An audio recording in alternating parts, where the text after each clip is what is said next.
है। जब हम उसको पढ़ते हैं तो हमें ये एहसास होता है कि तमाम तरह की गैर बराबरी, तमाम तरह के जुल्म जाति अन्य अत्याचार, चाहे सामाजिक स्तर पे हो, आर्थिक स्तर पे हो, धार्मिक, सबको कंडम करता है भारत का संविधान। लेकिन आज देश भर में जिस तरह से कमज़ोर लोगों के साथ अन्याय हो रहा है, जिस तरह से मीडिया भी स्वतंत्र नहीं बचा है, जिस तरह से सरकारी मशीनरी का दुरुपयोग हो रहा है और न्याय जो सबका जन्मसिद्ध अधिकार है, न्याय मांगने पे भी नहीं मिल रहा है। अब आरोपियों का संरक्षण हो रहा है। आंगनबाड़ी कार्यकर्ता है, आशा कार्यकर्ता है, थर्ड ग्रेड टीचर जो हैं, CHA के बच्चे जब अपनी अधिकार मांगने के लिए आते हैं तो सरकारें लाठियों से पीटती हैं। नौजवान अपने अधिकारों के लिए सड़कों पर आते हैं, लाठियों से पीटा जाता है। महिलाएं के ऊपर यौन उत्पीड़न और हिंसा लगातार जारी है, NCRB का डाटा कह रहा है। और इस क्षेत्र में जहां आज हम हैं, यहाँ तो आज भी देश आज़ाद हो गया, लेकिन ये क्षेत्र आज भी छुआछूत का शिकार, आज भी यहाँ गैर बराबरी होती है, आज भी यहाँ मूछें रखने पे, घोड़ी पे बैठने पे, मटकी छूने पे हत्याएं होती हैं। ये गैर बराबरी कब खत्म होगी? कब इस देश के बहुसंख्यक समाज को स्वाभिमान सम्मान का जीवन मिलेगा? ये जवाब सरकारों को भी देना चाहिए और लोगों को जागरूक होना चाहिए अपने अधिकारों के प्रति। ये यात्रा लोगों को जागरूक करने के लिए है, क्योंकि मैं मानता हूँ जिस दिन लोग जागरूक हो जाएंगे, जैसे एक घटना अभी घटी इस यात्रा के दौरान कि बिहार में जातिगत जनगणना के आंकड़े सार्वजनिक हुए और ये पता लगा कि 90% आबादी SC, ST, OBC और माइनॉरिटी की है। और अगर ये चेक किया जाए, अभी बाकी आंकड़े जाने, आर्थिक आंकड़े जारी होने अभी बाकी हैं, तब ये पता लगेगा कि 90% आबादी पे के हिस्से में आर्थिक रिसोर्सेज कितने हैं, कितने साधन हैं, कितनी जमीन है, कितना धन है, कितने उद्योग हैं। जिस दिन ये कलई खुलेगी, लोगों की आंखें खुल जाएंगी। बहुत लंबे समय से हमें आपस में लड़ाया जाए ये कह के कि आपके अधिकार ये छीन रहे हैं, आपके अधिकार इन्होंने खा लिए हैं। आज लोगों को सच पता लग रहा है कि जिनकी 90% आबादी थी, जागरूकता की तो कमी है कि 90% लोग वोट होने के बावजूद भी अपना राज नहीं स्थापित कर पा रहे हैं। और जब तक राजनीतिक शक्ति कमजोरों के हाथ में नहीं जाएगी, किसानों के हाथ में नहीं जाएगी, मजदूरों के हाथ में नहीं जाएगी, आदिवासियों के हाथ में नहीं जाएगी, दलितों के हाथ में नहीं जाएगी, मुसलमानों के हाथ, तब तक परिवर्तन नहीं हो सकता। जिस परिवर्तन के हम लोग देश के शहीदों ने सपने देखे थे कि ऐसा भारत जहाँ जाति धर्म के नाम पर गैर बराबरी ना हो, कोई अन्याय ना हो, महिलाओं का शोषण ना हो, रोटी कपड़ा मकान की दिक्कत ना हो। आज भी यहाँ पीने के लिए साफ पानी नहीं है। बराबर में गुजरात है, गुजरात बॉर्डर से जो पानी आना था, जो समझौता हुआ था 1966 में, उसका कोई असर नहीं है। 3000 रुपये का टैंकर आता है। अमीर तो फिर भी काम चला लें, गरीब कहाँ जाएं अगर सरकारें पीने के लिए साफ पानी की व्यवस्था नहीं करा रही। आप तो जानते हैं ना, यहाँ ट्रेन से पानी आता है। तो इसका मतलब बदला क्या है? इसका मतलब आज तक भी हमारी बुनियादी सुविधाओं पे ध्यान नहीं दिया गया है। कच्चे मकान, खाने को खाना नहीं अच्छा, पीने के लिए साफ पानी नहीं, पहनने के लिए अच्छे कपड़े नहीं। तो सरकारें जब हमसे टैक्स लेके हमारे लिए कर क्या रही हैं? संविधान बचाओ यात्रा के जरिए संविधान के प्रति, अपने अधिकारों के प्रति जागरूक करने के लिए हम लोग निकले हैं कि महिलाएं अपनी ताकत पहचाने। मैं तो देखो, एक बड़े धोखे को समझना पड़ेगा कि जहां आपकी सरकार नहीं, वहां आप कहते हैं जातिगत जनगणना होनी चाहिए, और जहां आपकी सरकार है वहां आप करा नहीं रहे। यहाँ क्यों नहीं जातिगत जनगणना? जहां कांग्रेस की सरकार है, सबसे पहले उनको जातिगत जनगणना करानी चाहिए और उसके बाद देश भर में जातिगत जनगणना होनी चाहिए। तभी तो पता लगेगा कि आज़ादी के बाद अब तक हमने इस देश को अपनी पीठ पर ढोया। हमने लोगों के मकान बनाए, फैक्ट्रियां बनाई, हमने लोगों के खेत जोते, और हमारे हिस्से में क्या आया? जब हम आज़ादी से पहले, जब बराबरी की व्यवस्था नहीं थी, संविधान नहीं था, तब भी हम लोग अन्याय सह रहे, तो आज भी अन्याय सह रहे। तो बदला क्या है? इसलिए अभी जो महिला आरक्षण बिल आया है, ये महिला आरक्षण बिल नहीं है। अगर महिला आरक्षण बिल होता तो SC, ST, OBC की महिलाओं को, वो महिलाएं जिनके पल्लू आज भी यहाँ तक हैं राजस्थान में, उनकी भी हिस्सेदारी इसमें होती।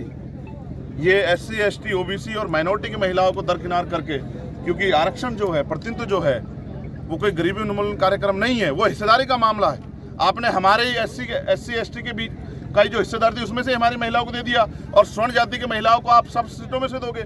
ये जो लूट चल रही है ना, ये संविधान की हत्या है। इस हत्या को हम लोग नहीं होने देंगे। इसलिए अगर वास्तविकता में महिलाओं के लिए, हम तो चाहते हैं 50% मिले महिलाओं को हिस्सेदारी, उनकी आबादी 50% है, लेकिन उस 50% में SC, ST, OBC और माइनॉरिटी की महिलाओं को उनकी संख्या के आधार पर हिस्सेदारी मिलनी चाहिए। और हम तो ये कहते हैं, सिर्फ विधायिका की लोकसभा और विधानसभा में क्यों, राज्यसभा में भी, विधान परिषद में भी, सब जगह पे महिलाओं को हिस्सेदारी मिले, महिला सशक्त हो, महिला सुरक्षित हो, जो कि सरकारें नहीं कर पा रही। आज छोटे छोटे बच्चों के रेप होते हैं, हत्या होती है, क्या कर रही है सरकारें? अगर सरकार लोगों को न्याय भी नहीं दिला पा रही, उनकी जीवन रक्षा नहीं कर पा रही, तो टैक्स इस बात का ले रही है। और सरकार इस तरह का दिखावा करती है कि जैसे वो कोई योजना चला के अपनी जेब से कुछ दे रही हो। ये सारी योजनाएं जनता के टैक्स के पैसे चल रही है, कोई घर से नहीं ला रहा है पैसा। तो सरकारें लोक कल्याणकारी समिति हैं कि लोगों की मदद करें, और वो जो पैसा जो तिजोरी है सरकार की, वो जनता के टैक्स के पैसे आई है। ना मुख्यमंत्री लाए, ना प्रधानमंत्री लाए कहीं से, लेकिन अड़ंगा अड़ा रहे हैं, जन सुविधाएं लोगों तक ना पहुंचे। सर, अगली बार जब पालिका दौरा था आपका, तब आपने ये बताया था कि दोनों सरकारें जो है बीजेपी और कांग्रेस हमेशा एक बार आती रहती है, इसी वजह से ये खेल इसी बार खत्म होने वाला है। इस बार जनता आजाद समाज पार्टी के समर्थन में, कल आप देखते कितना बड़ा हजूम था, आज यहाँ देखिए आप कि टाइम छोटा पड़ गया। कल इतना बड़ा हजूम था भोपालगढ़ में, और उसके बाद भीनमाल में, जालौर में ऐसा सैलाब, और रात को 8 घंटे इंतजार करने के बाद लाखों की संख्या में लोग थे। और ये जो लोग आ रहे हैं, इनको हम लोग पैसा नहीं देते, ना कोई खाना देते, ना सुख सुविधा, अपने पैसे से लोग आते हैं, 8-8 घंटे इंतजार करते हैं, क्योंकि आप उनमें परिवर्तन के बयार हैं और वो चाहते हैं बदलाव हो और आजाद समाज पार्टी ताकतवर हो, तो जनता के हितों के लिए राजनीति हो। अभी तो जनता से राजनीति हो रही है। ये चंद्रशेखर कि जनता बदलाव चाहती है, पालिका बागुन जैसे आज तक के लिए कि जिन समस्याओं से क्षेत्र जूझ रहा है, चाहे वो सामाजिक गैर बराबरी हो, चाहे वो आर्थिक गैर बराबरी हो, चाहे वो धार्मिक गैर बराबरी हो, और चाहे देश में शैक्षिक गैर बराबरी हो या किसी भी स्तर की गैर बराबरी हो, 26 नवंबर 1949 को जब संविधान बना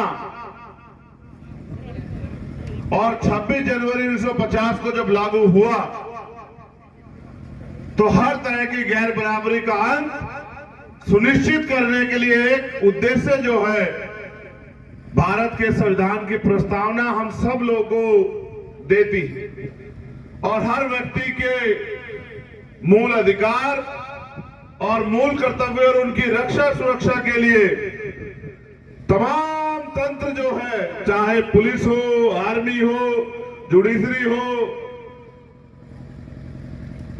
कार्यपालिका हो या लोकतंत्र हो, जिसमें सरकारें बनती है, सब एक उद्देश्य को पूरा करने के लिए है कि भारत के अंतिम व्यक्ति को भी वो सुख सुविधाएं और अधिकार और स्वाभिमान सम्मान का जीवन मिलना चाहिए, जो आजादी से पहले सब लोगों के पास नहीं थी। मूलभूत सुविधाओं की कमी किसी व्यक्ति को नहीं होनी चाहिए।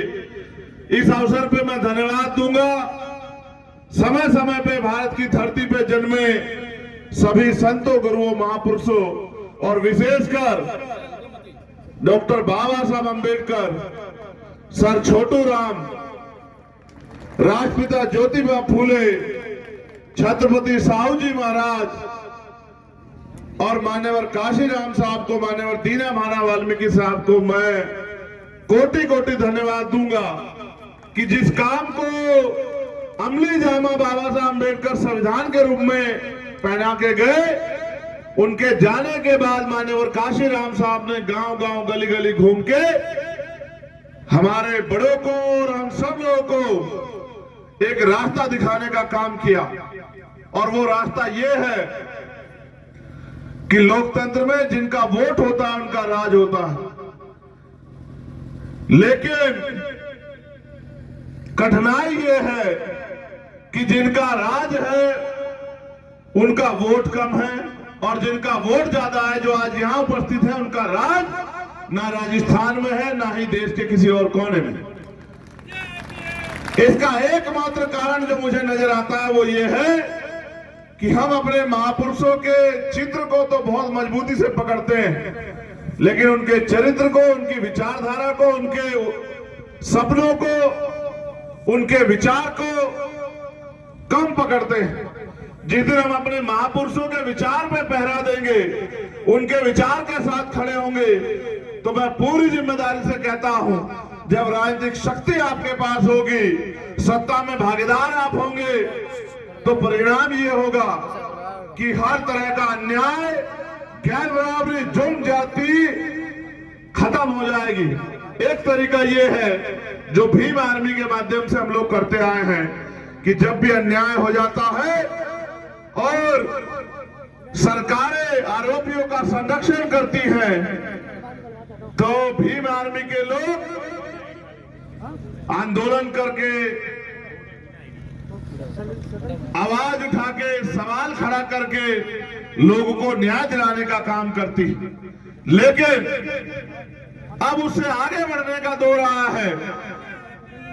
ये वो कड़ी है जब हम न्याय के लिए आवाज उठाते हैं, लेकिन जिस कड़ी की बात मैं कर रहा हूं वो ये है कि अगर हम अपनी राजनीतिक शक्ति बना लें तो ना न्याय होगा और ना न्याय करने वाले का संरक्षण होगा।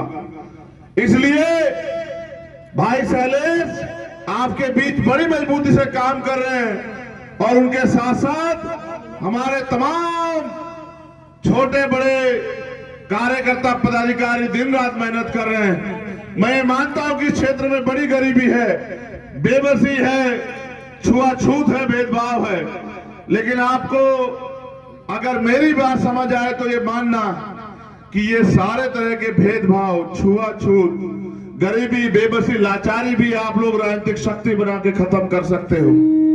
क्योंकि जब राज आपका होगा और जिनका राज होता है, इतिहास गवाह है, प्रमाणिकता है कि जिनका राज होता है उनके साथ